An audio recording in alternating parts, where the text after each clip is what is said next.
पहले चैप्टर में हम आपको बताए थे पौधों में पोषण, और दूसरा चैप्टर है जंतुओं में पोषण। कल हमने आपको बताया था कि जंतुओं में पोषण कैसे होता है। जिस प्रकार से जीवित रहने के लिए पेड़ पौधों का पोषण हमने बताया था, उसी तरह से कल हम आपको बताए थे कि जंतुओं में पोषण कैसे होता है।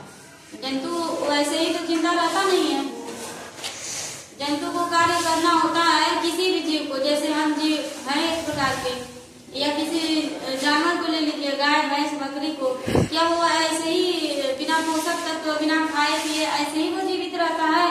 नहीं। क्या उनके शरीर में वृद्धि विकास वैसे ही होता है, ऑटोमेटिक हो जाता है? नहीं। जैसे हमने पौधों का बताया, कर हमने आपको बता दिया कि जंतुओं में कैसे पोषण होता है। समझ में आया? एक छोटी सी हेडिंग है, देखेंगे। हेडिंग है मानव में पाचन तंत्र। इसका मतलब समझ में आ रहा है सबको? मानव का मतलब हो गया मनुष्य। जैसे हम लोग क्या है, मनुष्य है कि जानवर है? मनुष्य।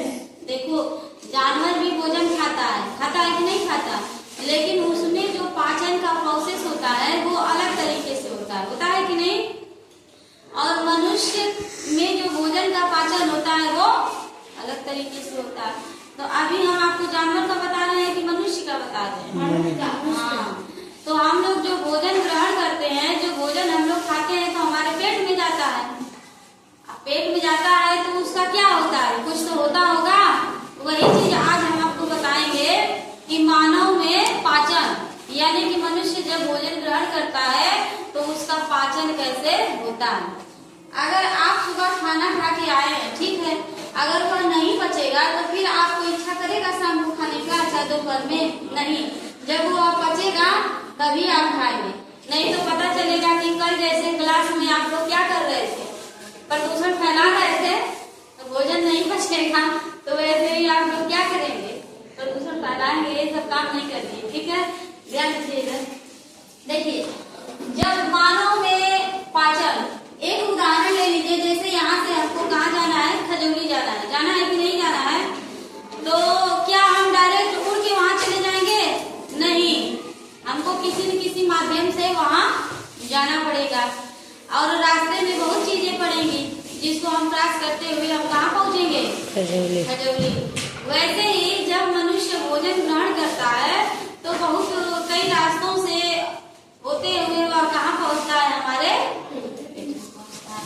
तो सबसे पहले जब हम भोजन मुंह में लेते हैं तो किसके द्वारा ग्रहण करते हैं? मुख के द्वारा। ये हमारा मुख है कि नहीं है?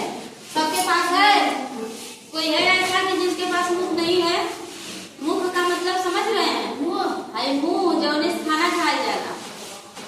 समझ में आया? तो जब हम लोग भोजन ग्रहण करते हैं तो कान में डालते हैं कि मुंह में डालते हैं? मुंह में डालते हैं, इतना तो पता है। तो मनुष्य का जो पहला ये प्रोसेस हो गया कि जब हम भोजन ग्रहण करेंगे तो सबसे पहले कहाँ डालेंगे? मुंह में। तो उसको हम बोलते हैं मुंह कुइका। क्या बोलते हैं? मुंह कुइका। आज जब मुंह में भोजन जाएगा तो उसको हम लोग को क्या करेंगे? चबाएंगे, है? आज चबाने के बाद जब हम उसको निगलेंगे, आपकी भाषा में क्या बोलते हैं? घोटना। भोजन घोटते हो ना, तो उसको निगलना बोलते हैं। जब भोजन को हम निगलेंगे तो क्या डायरेक्ट वो हमारे पेट में चला जाएगा? यहाँ से और यहाँ तक आने के लिए कोई रास्ता होगा ना, उसका नाम भी होगा, जिसके माध्यम से भोजन हमारे पेट में आएगा। तो दूसरा क्या हो जाएगा? ग्रास नली या ग्रसिका। एक व्यक्ति के 4 नाम हो सकते हैं कि नहीं? तो ऐसा नहीं है कि अगर व्यक्ति के 4 नाम रख दिए तो वह व्यक्ति 4 हो गया, 4 नहीं रहेगा, है तो एक ही। जैसे ऋषिकेश, अच्छा अनिकेत को ले लीजिए। अनिकेत को कोई करीमा करके बुलाता है, और कोई अनिकेत कहता है, कोई खलीफा कहता है, तो अनिकेत तो एक ही है ना? ऐसा नहीं ना है कि अनिकेत 4 है, ऐसा है? नहीं। देखिए, तो ऐसे ही आप या तो ग्रास नली कहिए या कहिए ग्रसिका। यहाँ देखिए, बहुत अच्छा डायग्राम नहीं है, रफली हमने ऐसे बना दिया है। आपकी किताब में आप देख सकते हैं कि 2.2 पेज चित्र दिया है। देख रहे हैं कि नहीं? 2.2 चित्र संख्या देखिए। इधर देखिए, एक छोटा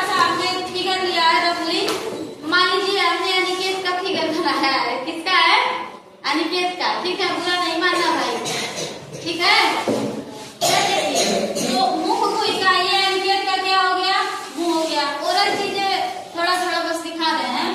तो ये हमारा क्या हो गया, मुख गुहिका, यानी अनिकेत भोजन जब ग्रहण करेगा तो इसी मुंह से ग्रहण करेगा और इसको हम क्या बोलते हैं, मुख गुहिका। समझ रहिए, ध्यान दीजिए, मुख गुहिका यानी कि अब भोजन यहाँ से जब हम ग्रहण किए तो देखिए अब इस नली के माध्यम से भोजन आएगा यहाँ, तो इस नली को हम क्या बोलते हैं, ग्राहिका। हाँ, ग्रासिका बोलते हैं या ग्रास नली बोलते हैं, क्या बोलते हैं, हाँ, इस नली को आप ग्रासिका बोल सकते हैं या ग्रास नली। यह जो नली होती है ना बच्चों, ये एक नहीं होती है, ऐसे ना दो नली होती है, ठीक है, ऐसे यहाँ पे दो नली होती है। तो एक नली श्वास नली होती है, ठीक है, तो एक नली कौन सी होती है, श्वास नली। लेकिन उस नली की हम यहाँ पे बात नहीं करेंगे, आपके दिमाग में ये होना चाहिए कि यहाँ पे दो नली होती है, लेकिन हम किस नली की बात कर रहे हैं यहाँ पे, ग्रसिका की, जिसका नाम क्या है, ग्रसिका, भोजन नली की बात कर रहे हैं, ठीक है। तो जब मुंह में भोजन जाएगा तो फिर वह कहाँ आएगा, ग्रसिका में, और ग्रसिका से होते हुए यह कहाँ आ जाएगा, हाँ, तीसरा चीज है आपका अमाशय। ये देखिए हमने एक अमाशय छोटा सा बनाया है, देख रहे हैं, ये किसका अमाशय है, ये अनिकेत का नहीं है, आप लोगों के भी पेट में ऐसे ही अमाशय होगा, जितने भी मनुष्य हैं सभी के पेट में ऐसे ही अमाशय होगा, बिना अमाशय का कोई नहीं होगा, समझ में आया। तो अब भोजन ग्रसिका में आया, अब ग्रसिका में से कहाँ आएगा, अमाशय। हाँ, और अमाशय में से फिर जाएगा बच्चों क्षुद्रांत में। क्षुद्रांत का दूसरा नाम है, उसको हम बोल सकते हैं छोटी आंत। क्या बोल सकते हैं, छोटी आंत। Very good. अब अमाशय में, अब इसके नीचे अग्नाशय होता है, कुछ इस टाइप का स्ट्रक्चर होता है, हमने ऐसे ही जो है कि रंगोली आपको बना के दिखाया है। शास्त्र ये अमाशय के जस्ट नीचे अग्नाशय होता है, क्या होता है, अग्नाशय। हाँ, तो भोजन अब हमारा अमाशय में से कहाँ आ जाएगा, अग्नाशय। क्षुद्रांत में आएगा, कहाँ आएगा, क्षुद्रांत में, ठीक है। क्षुद्रांत को क्या बोलते हैं, छोटी आंत। छोटी आंत। क्षुद्रांत में से फिर हमारा भोजन जाएगा बृहदांत में। अब बृहदांत का स्ट्रक्चर कुछ हमने ऐसा बनाया है, आप देख रहे हैं, नीचे जगह नहीं है, समझ लीजिए, किताब में भी देख लीजिए चित्र, बृहदांत का चित्र देखिए, दिखाया है किताब में, हमने यहाँ थोड़ा सा ऐसे इसको दिखाया है, देख रहे हैं कि नहीं। और ये है क्षुद्रांत, यानी कि यह है हमारी छोटी आंत और ये हमारी क्या है, बड़ी आंत। हाँ, तो पहले भोजन आएगा छोटी आंत में, फिर उसके बाद जाएगा बड़ी आंत में। हाँ, अब बड़ी आंत के बाद बच्चों जो बचा कुचा रहेगा वह आ जाता है मलद्वार में, जिसको गुदा के माध्यम से हम क्या करते हैं, बाहर निकाल देते हैं। मलद्वार का दूसरा नाम है गुदा, मलद्वार कहो या गुदा कहो, ठीक है। एक चीज और आपको बताएंगे कि जो क्षुद्रांत होता है, जो छोटी आंत होती है, उससे कुछ पाचक रस निकलता है, क्या निकलता है, हाँ, जैसे कि लाला ग्रंथि हो गई और यकृत हो गया और अग्नाशय हो गया। ये विभिन्न जो ग्रंथियां हैं ये किस चीज का निर्माण करती हैं, पाचक रस का, जो हमारे भोजन को पचाने में क्या करती है, मदद करती है, समझ में आया।